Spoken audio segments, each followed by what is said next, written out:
स्वेच्छासेवी संगठन तरफ काउडिया भक्त मान सेवा कार्य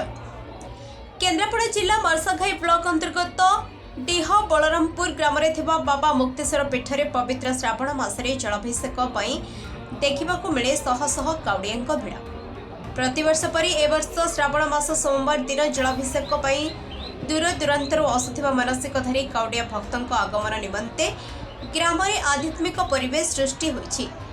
काउडिया भक्तों स्वेच्छासेवी संगठन पक्षर व्यापक प्रस्तुति संगठन राष्ट्रीय समाजसेवी महिला परिषदर पक्षर काउडियाधारी निमंते संगठन विभिन्न सेवा यथा प्रसाद सेवन सहित विश्राम करने विश्राम घर जदि काउडिया भाई मानकर स्वास्थ्य अवस्था बा गଳରେ ଯନ୍ତ୍ରଣା ଦେଖାଦେବ ତେବେ संगठन तरफ मेडिकल सेवा करने व्यवस्था କରାଯାଇଛି। संगठन मूल लक्ष्य श्रावण मासर प्रत्येक सप्ताह रविवार दीपा 12 घटिका ठारू सभा नेत्री पद्मावती देहुरी अन्य साथी माने बाहरी पड़ती मंदिर निकटक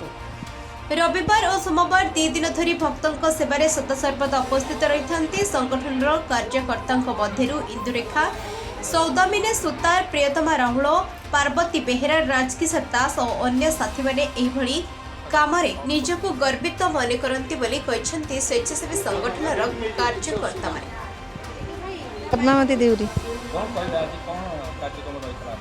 आज आम रही काउरिया मानक खाया देवा आ ग्रामवासी मान सब खाया देवा आम महिला परिषद तरफ सब आम आसलु भाई मैंने भौणी मैंने भी आसू आमर जी अच्छा डॉक्टर नीरज कुमार यादव सर और विकी चक्रवर्ती सर तांको नेतृत्व में आम कम करूँ आगू भी बहुत कम करूँ आठी बहुत लोक भी गहली होते खाया पीवा देखिए बहुत खुशी लगे आगू को भी आमको एमती भगवान आशीर्वाद करते आम आगू को जमी यही कम सब कार्य कर बहुत संगठन अच्छा कि आम संगठन बहुत लोक हेल्प करगू जापरू आउ मत बहुत खुशी लगुच एत लोकों भिड़े आम एत प्रशंसा पाऊँ समस्ते जेहेतु कहते ना ये महिला परिषद बहुत भल बहुत कम कर समस्त हेल्प कर बहुत खुशी लगुच मत एत खुशी लगुच भगवान पाखे भोलानाथ पाखे आज श्रावण मास द्वितीय सोमवार आउ जेहेतु भक्त माने बहुत खुशी रे आनंद रे केते दूर दूरांतरू एठिकी आसी माने ता कल्पना करिहबनी भोलानाथंकर सेतिकी आशीर्वाद थिबारु से माने एते बाट धाई आसी मु भी छुट्टी आसी केन्द्रापड़ारू छुट्टी आसी आम महिला परिषद आम छुट्टी आसी महिला माने अन्न खोला होईची सेमानक अन्न दान दिया होची सेमाने भक्त माने खाउचंती केते खुशी आउ केते आनंद माने माने निजको माने गर्व करूछु आम भगवान पाखे प्रार्थना करूछु एते खुशी एते आनंद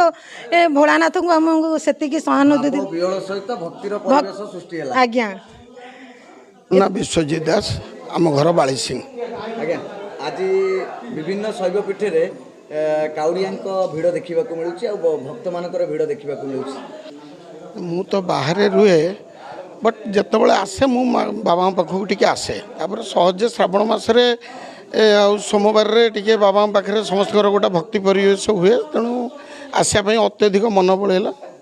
एवं आज जो राष्ट्रीय समाजसेवी महिला परिषद तरफ जो अन्न दौरान ये कर काउडिया मानक ये कर सकाशे जेहेतु संगठन मु अच्छी सागर आसी तेणु से माँ मैंने भी सब ये कर सहयोग कर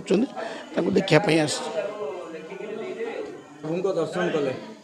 कौन अनुभूति नेले नहीं बहुत भल अनुभूति बहुत खुशी लगिला कि आम महिला माने केन्द्रापड़ा कौन अनुभूति नेले बहुत भल लगिला आमर सोशल वर्कर आमर जो आरएसपी तरफ आम आसु महिला प्रेसिडेंट आमको डाकी तो बहुत आम ए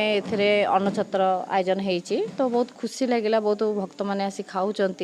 बहुत माने ये ग्रामवासी मैंने भी आसी खाऊँ बहुत खुशी लगिला बहुत माने बहुत भल भी लगिला आम मैंने भी ए साहाଯ୍ୟ सहानुभूति करुचु। ब्यूरो रिपोर्ट खोज खबर न्यूज।